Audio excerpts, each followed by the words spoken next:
En los próximos segundos descubrirás por qué los 10 mandamientos, considerados los pilares morales de la humanidad, pueden ser mucho menos divinos y mucho más artificiales de lo que imaginas. Lo que estás a punto de escuchar no es un ataque, sino una investigación cruda, objetiva y bien fundamentada sobre cómo uno de los mayores símbolos espirituales de la historia pudo haberse convertido en el dogma más grande jamás aceptado sin cuestionamientos. Y aquí es donde comienza nuestra singular propuesta: desmontar cada capa de este monumento religioso sin recurrir al sensacionalismo, solo a la lógica, el contexto histórico y la valentía de ver lo que siempre ha existido. A lo largo de este video, recorreremos desiertos narrativos, excavaremos orígenes enterrados y revelaremos conexiones incómodas que rara vez salen a la luz. La idea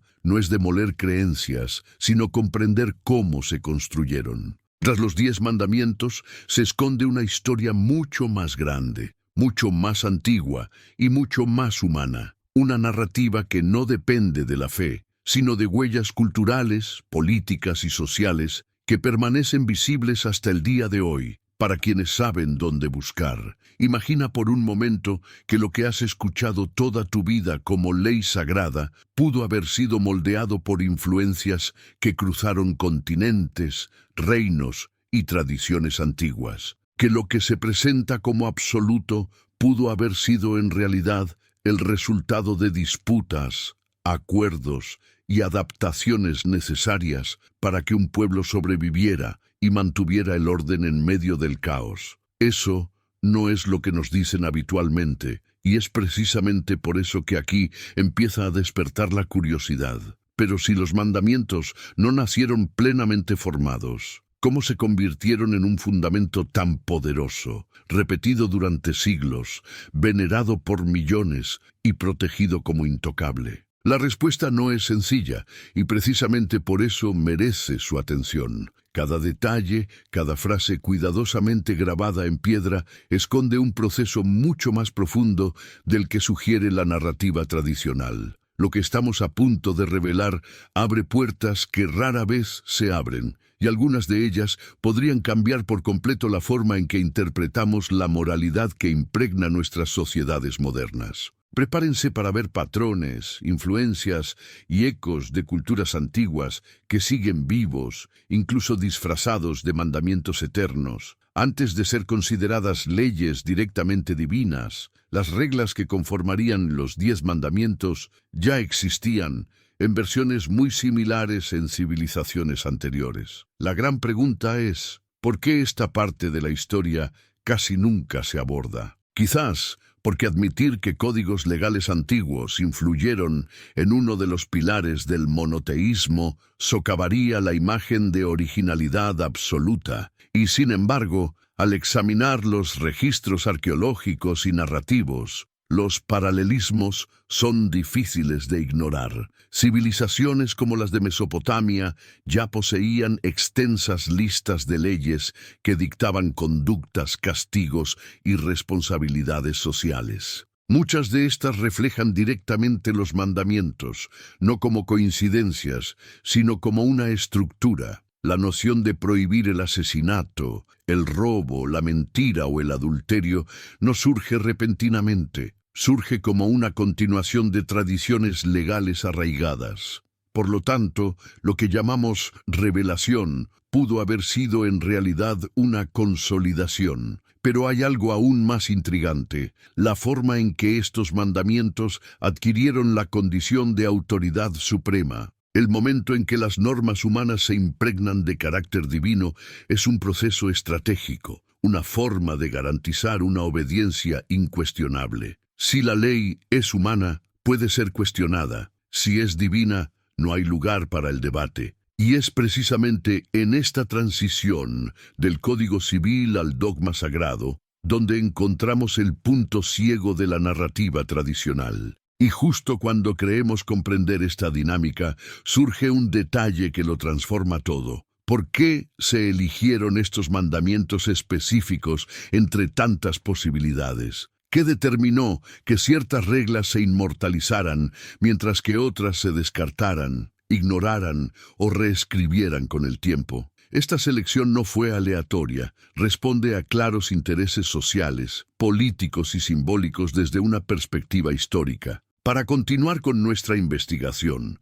deja la siguiente frase en los comentarios: la historia detrás de la piedra importa. Comenta exactamente así para demostrar que estás siguiendo el análisis hasta el final. A medida que avanzamos, comenzamos a comprender que los mandamientos no solo se basaron en tradiciones previas, sino que también cumplieron un propósito específico de identidad colectiva. En un período marcado por la inestabilidad, las guerras y las constantes migraciones, crear una ley que unificara a un pueblo disperso era esencial. Los mandamientos funcionaban como un límite simbólico. Quienes los seguían formaban parte del grupo. Quienes no lo hacían eran considerados forasteros, inferiores o incluso amenazantes. Esta función de construcción de identidad rara vez se menciona, pero es fundamental para comprender el poder que estos preceptos han adquirido a lo largo del tiempo.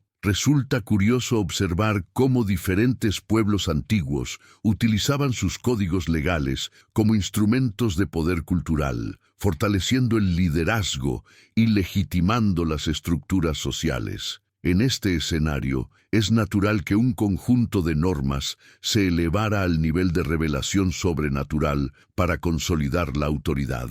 Y aquí surge una pregunta inevitable. Si otras civilizaciones contaban con códigos tan elaborados, o incluso más elaborados, estos se difundieron específicamente como la máxima expresión de la moralidad humana. Este cuestionamiento nos permite comprender no solo el contenido de las leyes, sino también el contexto psicológico y político que permitió su surgimiento. Atribuir origen divino a un código de conducta no solo aumenta su eficacia, sino que también crea una especie de escudo emocional. Cuando alguien cree que una norma proviene directamente del cielo, cualquier intento de revisión se vuelve prácticamente imposible. Esto ayuda a explicar por qué muchas de estas reglas sobrevivieron intactas durante tantos siglos, incluso cuando sociedades enteras ya habían cambiado. La sacralización congeló el contenido, pero no la forma en que cada generación reinterpretaba estas leyes, y esta reinterpretación constante es precisamente el punto que la narrativa tradicional prefiere no abordar. Al analizar cada mandamiento con más detenimiento, nos damos cuenta de que algunos están claramente orientados a la supervivencia y estabilidad de comunidades pequeñas y vulnerables, mientras que otros revelan las luchas de poder religiosas de la época. Es en esta interrelación entre moral y política que comprendemos cómo las leyes llegaron a representar más que simples directrices. Se convirtieron en herramientas fundamentales para definir quién tenía derecho a lo sagrado y quién sería marginado. Y es imposible ignorar el curioso detalle. Algunas prohibiciones son tan específicas que revelan más sobre los problemas sociales de la época que sobre principios universales. Y antes de continuar, es imposible no notar cómo cada pieza encaja en un mecanismo mayor, como si partes de culturas desaparecidas continuaran comunicándose a través de un código que muchos creen surgió de la nada. Esta percepción abre otra puerta a preguntas que rara vez se exploran, pero que transforman por completo nuestra percepción de lo que se enseña como verdad absoluta. Si observamos los mandamientos con una perspectiva comparativa, observamos el surgimiento de una estructura que se asemeja no solo a los códigos legales, sino también a las mitologías que buscaban legitimar el poder mediante la narrativa. En muchas culturas, los dioses entregaban leyes a los hombres como señal de favor divino, una forma de demostrar que el pueblo tenía una conexión directa con lo sagrado. Este patrón aparece en las tradiciones egipcias, babilónicas e incluso indoeuropeas, siempre con la misma función: establecer jerarquías y justificar la autoridad. Lo que cambia de una cultura a otra es el símbolo utilizado para representar esta entrega de la ley. En el caso de los 10 mandamientos, la narrativa de la revelación en piedra crea la idea de una permanencia absoluta. La piedra no cambia, no se adapta, no se vuelve flexible, y esta metáfora refuerza la noción de inmutabilidad moral. Pero al observar las leyes anteriores de la región, nos damos cuenta de que muchas también se describían como recibidas de deidades y grabadas de forma similar en materiales duraderos. La diferencia radica en cómo se transmitieron y preservaron estas historias. Aquí surge una pregunta incómoda. ¿Es la originalidad que nos enseñaron simplemente una ilusión creada por el tiempo y la repetición? Otro punto interesante es cómo aparecen las diferentes versiones de los mandamientos dentro del propio texto bíblico. Lo que muchos desconocen es que existen variaciones significativas entre las listas, lo que plantea una pregunta inevitable. ¿Cuál es la versión divina y cuál es simplemente una adaptación humana? Este tipo de discrepancia suele discutirse poco, pero revela algo crucial, que incluso lo que se presenta como absoluto sufrió revisiones, ediciones y ajustes según lo exigía el contexto. Nada de esto disminuye el valor histórico de estos textos, pero sin duda desmonta la idea de que son inmunes a la intervención humana. Al analizar el impacto de estos mandamientos en el comportamiento social,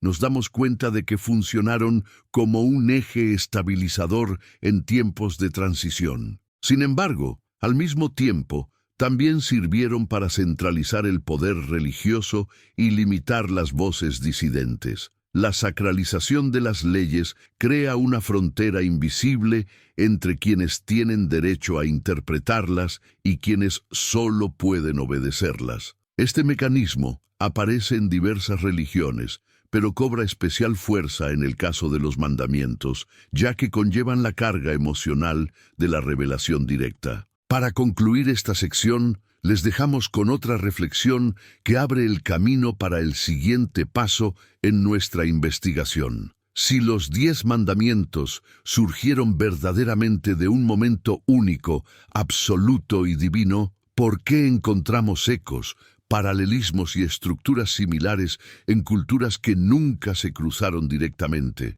Esta pregunta, que parece simple, emerge a la superficie y revela una profundidad que muchos prefieren ignorar. A partir de este punto, comenzamos a comprender que los mandamientos no solo comparten la estructura de los códigos antiguos, sino que también reflejan las tensiones internas de una sociedad en construcción. Al examinar el contenido de cada norma, vemos más que una moral universal, vemos intentos explícitos de controlar comportamientos que amenazaban la estabilidad de ese grupo específico. La prohibición de adorar a otros dioses, por ejemplo, solo tiene sentido en un escenario donde coexistían varias deidades, lo que indica que la transición al monoteísmo no fue tan pura ni absoluta como a menudo se afirma. Este mandamiento inicial, que establece la exclusividad religiosa, no es meramente espiritual, marca un territorio cultural,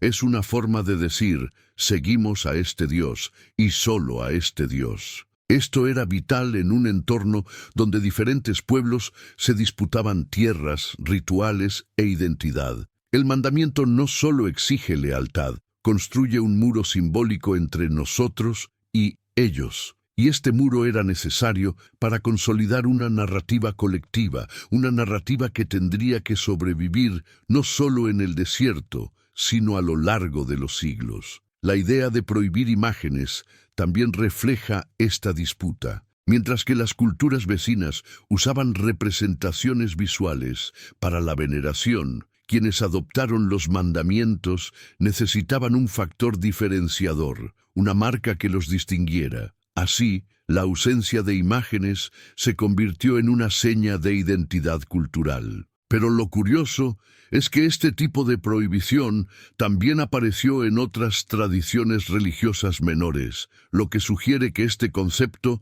no se inventó allí, sino que se reforzó y adaptó según la conveniencia política y espiritual. Esto es un recordatorio más de que la originalidad, en este contexto, se está volviendo cada vez más relativa. Si profundizamos en este análisis, veremos que la idea misma de sacralizar un día específico de la semana no surge de la nada. Prácticas similares existían en culturas que utilizaban ciclos lunares, rituales agrícolas e incluso festivales estacionales para marcar el tiempo y organizar la vida social. El descanso sagrado responde a una necesidad funcional: controlar el ritmo de trabajo y al mismo tiempo crear cohesión religiosa. De nuevo, encontramos una mezcla de tradición, estrategia y adaptación. Antes de pasar a los mandamientos centrados en el comportamiento directo entre personas, cabe hacer una observación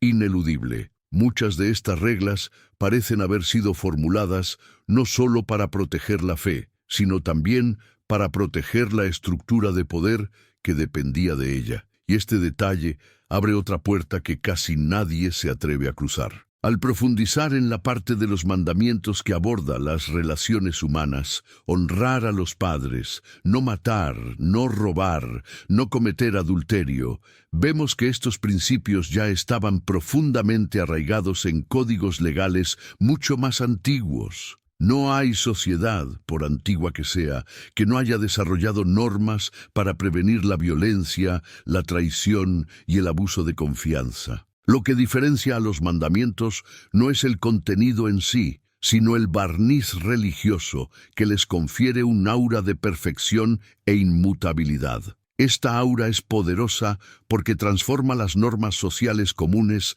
en verdades eternas. La prohibición del asesinato, por ejemplo, no es exclusiva de una sola fe. Es una necesidad básica de supervivencia para cualquier comunidad. Pero cuando esta necesidad se presenta como un mandato directo de lo divino, adquiere una carga emocional mucho mayor. Lo mismo ocurre con el adulterio, que siempre ha representado una amenaza para la estabilidad familiar y la herencia de bienes. El mandamiento no solo se refiere a la moral sexual, sino también al control social y la seguridad jurídica. Una norma práctica se ha transformado en un principio sagrado. La prohibición de mentir también tiene raíces prácticas. En sociedades donde los contratos, acuerdos y testimonios eran verbales, la confianza era la única manera de mantener la cohesión. Romper la palabra no era solo un error moral, sino un ataque directo al funcionamiento de la comunidad.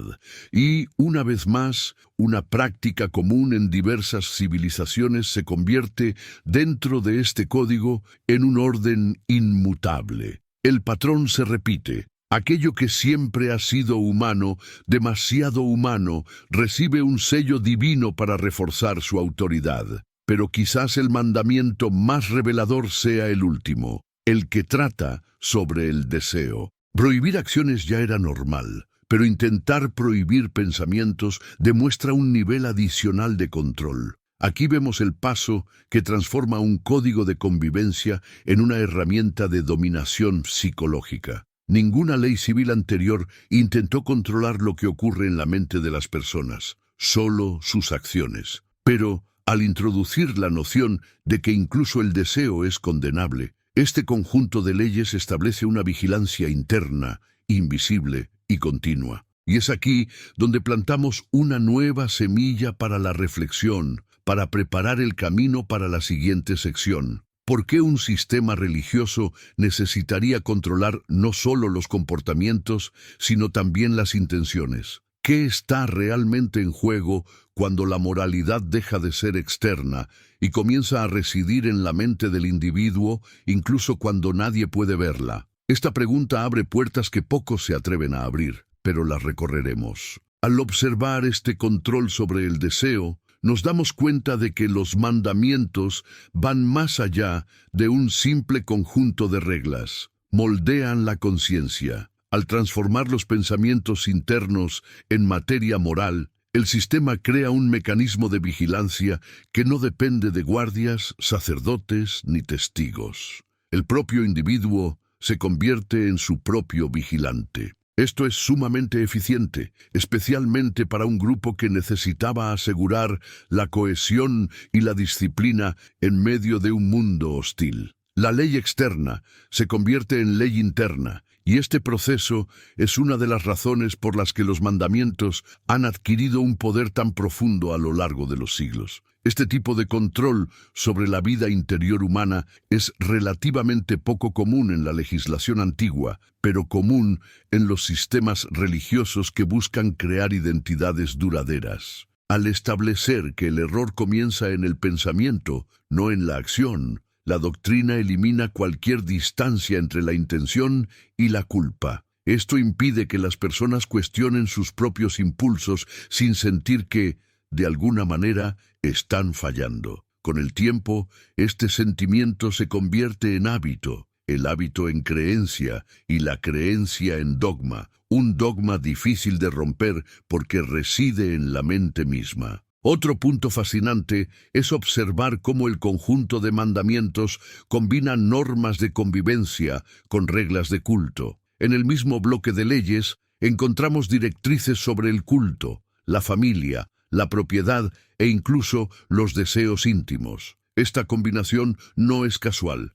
Crea la idea de que la fe y la conducta cívica son inseparables. Esto garantiza que cualquier violación moral se considere automáticamente una violación espiritual, lo que multiplica el peso de la culpa y aumenta el poder de las autoridades religiosas. Esta fusión de moralidad y religión explica en parte por qué los mandamientos sobrevivieron mientras otros códigos desaparecieron. Las leyes puramente civiles se adaptan, cambian y evolucionan. Sin embargo, las leyes sagradas difícilmente pueden modificarse sin amenazar el fundamento emocional de quienes las siguen. El resultado es una estabilidad artificial, construida no sobre la universalidad de las reglas, sino sobre el miedo a alterar lo que se ha etiquetado como divino. Y este miedo actúa como guardián silencioso de tradiciones que, en muchos aspectos, ya no reflejan las necesidades de las sociedades modernas. Pero antes de continuar, es imposible ignorar una pregunta inquietante. Si los mandamientos tienen tanta influencia de códigos anteriores y aún combinan intereses religiosos y sociales, ¿por qué se les sigue considerando la fuente moral absoluta? La respuesta quizá resida menos en la historia y más en el poder que tienen las narrativas al repetirse a lo largo de generaciones. La repetición transforma cualquier idea en una verdad emocional, incluso cuando sus raíces son mucho más complejas de lo que se admite. Los mandamientos se enseñaron durante siglos como si hubieran surgido ya preparados, perfectos y únicos. No se habla de los códigos que los precedieron ni de la influencia de las culturas vecinas. El enfoque siempre se ha centrado en la narrativa de la revelación directa, porque crea una sensación de autoridad incuestionable. Cuanto más simple es la historia, más fácil es transmitirla, y paradójicamente, cuantos menos detalles contiene, más fuerte se vuelve en el imaginario colectivo. Este mecanismo funciona porque los seres humanos no solo buscan hechos, sino coherencia. Una historia simple, clara y definitiva es mucho más cómoda que una narrativa llena de matices, influencias y ambigüedades. Por ello, incluso hoy en día los mandamientos se consideran un punto de partida moral, aun cuando la arqueología y la antropología demuestran que, de hecho, son un punto de continuidad. No surgieron de la nada, no surgieron de forma aislada, forman parte de un flujo cultural que se venía desarrollando mucho antes de su consolidación. Al comprender esto, comenzamos a comprender cómo las tradiciones adquieren poder no por su originalidad, sino por su capacidad de repetirse y adaptarse. Los mandamientos se repitieron hasta convertirse prácticamente en sinónimo de moralidad. Esta fusión entre ley y virtud es tan profunda que muchas personas creen que comportamientos básicos como no matar o no robar solo existen porque fueron ordenados allí. Esta ilusión histórica refuerza el mito de la exclusividad, borrando toda la obra cultural de civilizaciones anteriores. Y cuando tal narrativa se vuelve dominante, proyecta una sombra sobre otras formas de moralidad, como si cualquier sentido ético externo a este sistema fuera inferior o incompleto. Esto termina moldeando incluso la forma en que las sociedades modernas interpretan la justicia, el castigo y el comportamiento humano. Incluso hoy, en el siglo XXI, los discursos jurídicos, políticos y religiosos siguen haciendo eco de la estructura de este antiguo código, a veces sin percatarse de que se hacen eco de algo que ya era una repetición en su propio origen. Para dejarles algo en qué pensar antes de continuar, si la moral humana siempre existió antes de los mandamientos, y eso es un hecho histórico, ¿por qué tanta gente sigue creyendo que la ética surgió allí? Esta pregunta nos abre el camino para comprender, en las siguientes secciones, cómo se construyó estratégicamente la idea de sacralidad para transformar un código común en una verdad indiscutible. Al analizar la construcción de esta sacralidad, observamos que no surgió espontáneamente. La elevación de los mandamientos a la categoría de palabra divina fue una estrategia que consolidó el poder, unificó a las comunidades y estableció límites religiosos claros. El simple acto de presentar las leyes en tablas de piedra, entregadas directamente por una deidad, elimina cualquier posible controversia. Si cuestionar la ley significa cuestionar a Dios mismo, entonces no hay alternativas salvo la obediencia. Este mecanismo es una de las formas más antiguas de consolidar la autoridad sin necesidad de una fuerza física constante. Es importante destacar que en muchos momentos históricos los mandamientos se han utilizado como justificación de decisiones políticas, reformas sociales e incluso conflictos. Cuando una ley se considera humana, puede renegociarse, pero cuando se considera sagrada, se convierte en el argumento final. Esto crea un entorno donde ciertas interpretaciones adquieren poder absoluto independientemente de su lógica o contexto. Y a lo largo de los siglos, esta rigidez se ha infiltrado en las instituciones, moldeando visiones del mundo y limitando debates que podrían haber evolucionado con mayor naturalidad. Otro punto esencial es observar cómo los mandamientos sirvieron para crear una identidad colectiva que ha persistido incluso tras profundos cambios en la cultura que los originó. Los pueblos se dispersaron, los reinos surgieron y cayeron, las tradiciones se reinterpretaron innumerables veces, pero los mandamientos siguieron siendo un símbolo central. Este fenómeno no es casual. Sucede porque los símbolos sagrados tienen la capacidad de sobrevivir a las transformaciones históricas, siempre que se refuercen constantemente mediante rituales, narrativas y educación. Con el tiempo, este refuerzo constante ha creado la sensación de que los mandamientos son atemporales, inmutables y aplicables a cualquier sociedad, independientemente del contexto. Pero esta percepción es resultado de la repetición, no de su origen. La moralidad que conllevan puede ser relevante, pero no nació allí. Esta claridad es importante porque nos permite separar la tradición de la verdad histórica y al mismo tiempo comprender por qué tanta gente confunde una con la otra. Antes de pasar a la siguiente etapa, os dejamos con una nueva reflexión que surge casi naturalmente. Si un código continúa sobreviviendo durante milenios, a pesar de ser el resultado de antiguas adaptaciones e influencias culturales, ¿qué dice esto sobre el poder de las narrativas que lo acompañan y sobre nuestra disposición a aceptarlas sin cuestionarlas? Lo que verdaderamente perpetuó los mandamientos no fue su originalidad, sino su capacidad de adaptarse silenciosamente, manteniendo una apariencia de inmutabilidad. Cada generación reinterpretó estos preceptos según sus necesidades, pero siempre conservando la idea de que fueron dados en una forma perfecta. Así, las reglas forjadas en un antiguo contexto tribal llegaron a ser tratadas como normas universales, incluso en sociedades completamente diferentes, con estructuras políticas, tecnológicas y sociales incomparables con las de la época en que surgieron. Esta flexibilidad disimulada permitió a las instituciones religiosas usar los mandamientos como herramienta de estabilidad.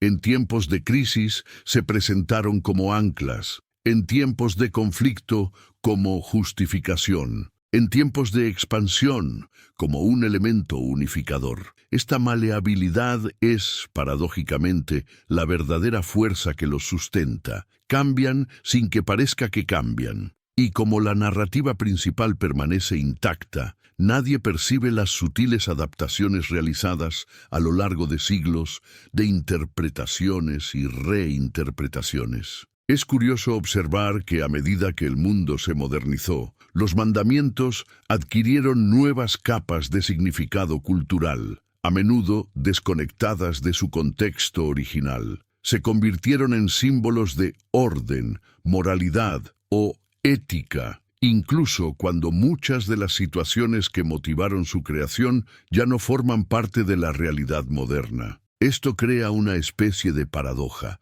Un código nacido para servir a una comunidad específica se transforma de alguna manera en una referencia universal, quizás más por persistencia que por relevancia histórica. Pero el detalle más llamativo es cómo los mandamientos siguen presentándose como un fundamento ético, incluso cuando las sociedades contemporáneas han desarrollado sistemas de justicia mucho más elaborados, basados en los derechos humanos, la ciencia política y los estudios sociales. Aún así, la idea de que representan el origen de la moral persiste con fuerza emocional. Y esta fuerza demuestra cómo las narrativas bien construidas pueden moldear las percepciones a lo largo de milenios. Y antes de pasar a la siguiente sección, aprovechemos este momento para fortalecer nuestro trabajo. Deja un me gusta, suscríbete y activa las notificaciones. Esto garantiza que usted continúe siguiendo cada nueva revelación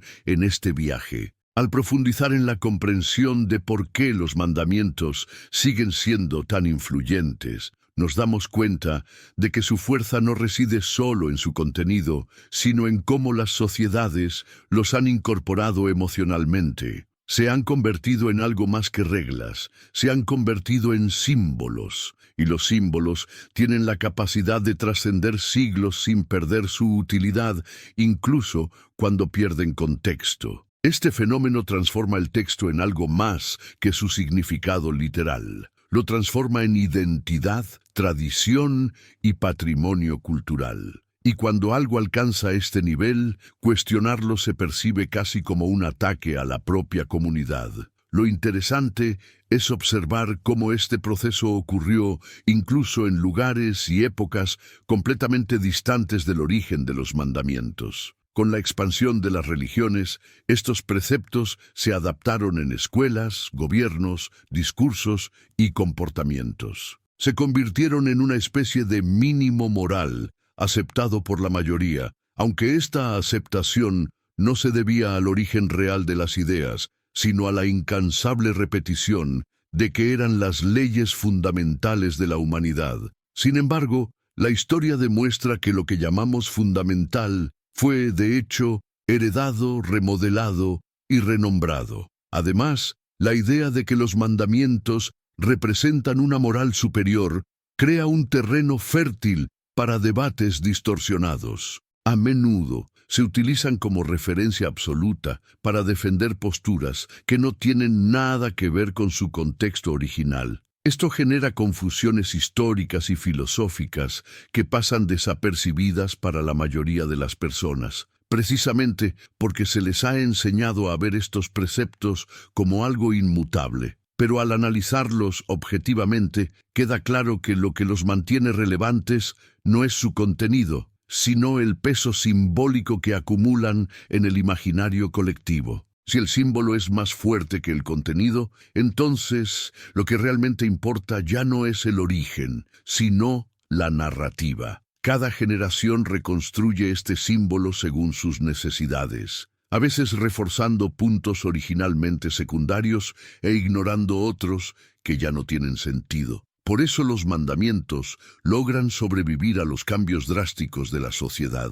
Se adaptan a lo que la gente necesita creer en ese momento. La idea permanece, incluso si la comprensión cambia. Pero la gran pregunta que surge aquí y que impulsa nuestra investigación a un nuevo nivel es si el valor de los mandamientos no depende de su origen divino, sino de la narrativa que se construye en torno a ellos. ¿Qué defendemos realmente al defender estos textos? ¿La ley misma o la historia que hemos aprendido a contar sobre ella? Para responder a esta pregunta, necesitamos analizar el funcionamiento interno de las narrativas que sustentan los dogmas. Los dogmas no sobreviven por ser ciertos, sino porque son útiles, especialmente para quienes los controlan. Funcionan como puntos de apoyo para sistemas más amplios, instituciones, tradiciones, estructuras de poder, y los mandamientos encajan perfectamente en este modelo. No importa si se inspiraron en códigos antiguos o si han sufrido numerosas revisiones históricas. Lo que importa es que su aura de autoridad absoluta se ha mantenido intacta. Esta aura es lo que garantiza su fuerza, no su origen, y es precisamente esta aura la que impide a muchas personas cuestionar incluso los aspectos más obvios de su construcción histórica. Cuando algo se presenta como sagrado desde la infancia, llega a ocupar un espacio emocional que bloquea el análisis racional. La idea no se defiende porque se haya estudiado, sino porque se ha sentido, y la emoción siempre triunfa sobre la lógica cuando se trata de tradición. La repetición de lo sagrado crea una barrera psicológica difícil de romper, incluso cuando la evidencia concreta demuestra que la historia es mucho más compleja. Lo más curioso es que, paralelamente, las sociedades modernas han desarrollado sistemas de ética y justicia mucho más sofisticados de lo que cualquier código antiguo podría haber previsto. Aún así, muchos insisten en ver los mandamientos como una referencia moral indispensable. Esto revela menos sobre los mandamientos en sí y más sobre nuestra tendencia humana a buscar raíces sólidas, incluso si éstas son simbólicas. La sensación de que existe un punto de partida reconforta, aunque ese punto sea, en la práctica, un mosaico de influencias. Al comprender esto, comprendemos que la verdadera fuerza de los mandamientos no reside en el pasado, sino en el presente. Se han integrado tanto en la identidad cultural, que seguir creyendo en ellos como un origen moral refuerza la cohesión social, no por su precisión histórica, sino por su conveniencia emocional. La narrativa funciona como cemento psicológico, llenando vacíos y dando sentido al mundo. Y cuando una narrativa cumple esta función, rara vez se abandona, incluso cuando sus cimientos se tambalean. Y aquí abrimos la puerta al siguiente nivel de reflexión. Si reconocemos que los mandamientos son, ante todo, una poderosa construcción narrativa, surge la inevitable pregunta: ¿quién se beneficia cuando tal historia permanece intacta? ¿Y qué sucede cuando empezamos a ver lo que realmente se esconde tras la piedra? Cuando empezamos a cuestionar quién se beneficia de mantener esta narrativa sagrada, nos damos cuenta de que los mandamientos funcionan como una especie de fundamento emocional para estructuras que van mucho más allá de la religión. Gobiernos, sistemas legales, instituciones educativas e incluso el discurso político utilizan su aura de intocabilidad para reforzar ideas que, en la práctica, no dependen de estos textos, sino que cobran fuerza al estar asociadas a ellos. La sacralidad se convierte en una herramienta, Y cuando una herramienta perdura durante milenios sin ser cuestionada, se transforma en una de las armas culturales más poderosas jamás creadas. No es casualidad que muchos debates morales se justifiquen aún hoy con base en estos preceptos, incluso cuando sus orígenes históricos y culturales ya no resuenan con la realidad contemporánea. El poder simbólico de los mandamientos actúa como un escudo retórico, impidiendo que progresen debates más profundos. Quienes se oponen a este símbolo suelen ser vistos como oponentes de la moral, incluso si su argumento es más actual, más humano o más coherente con la vida moderna. La narrativa triunfa, incluso cuando la lógica pierde. Al mismo tiempo, mantener esta aura impide que las personas perciban la riqueza cultural e histórica de la que verdaderamente se originaron estos preceptos. La antigüedad estaba repleta de códigos, filosofías y tradiciones que influyeron directamente en la formación de lo que hoy llamamos moralidad.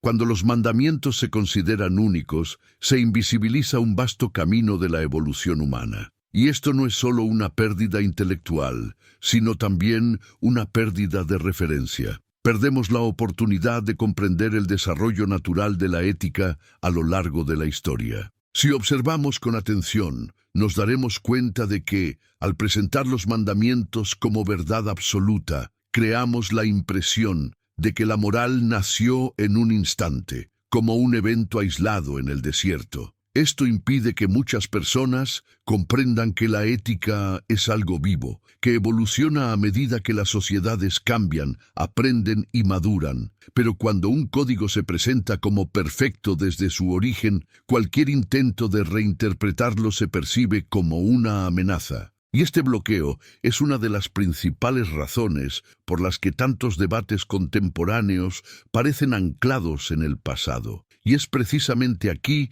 donde nos topamos con una de las preguntas más importantes de esta investigación. Si la humanidad siempre ha evolucionado moralmente a lo largo de los siglos, ¿por qué seguimos insistiendo en tratar un conjunto de reglas antiguas como si fueran el marco definitivo de la ética? Esta pregunta no se trata de rechazar el pasado, sino de comprender por qué aún lo tratamos como una frontera infranqueable. Para responder a esta pregunta, debemos reconocer que los mandamientos sobrevivieron no por su perfección, sino porque satisfacen una profunda necesidad humana, la búsqueda del orden en un mundo caótico. Los códigos sagrados ofrecen una sensación de estabilidad, incluso cuando ésta se basa en frágiles interpretaciones históricas. Ofrecen respuestas predefinidas que evitan la reflexión profunda. Y para muchas personas esto resulta más cómodo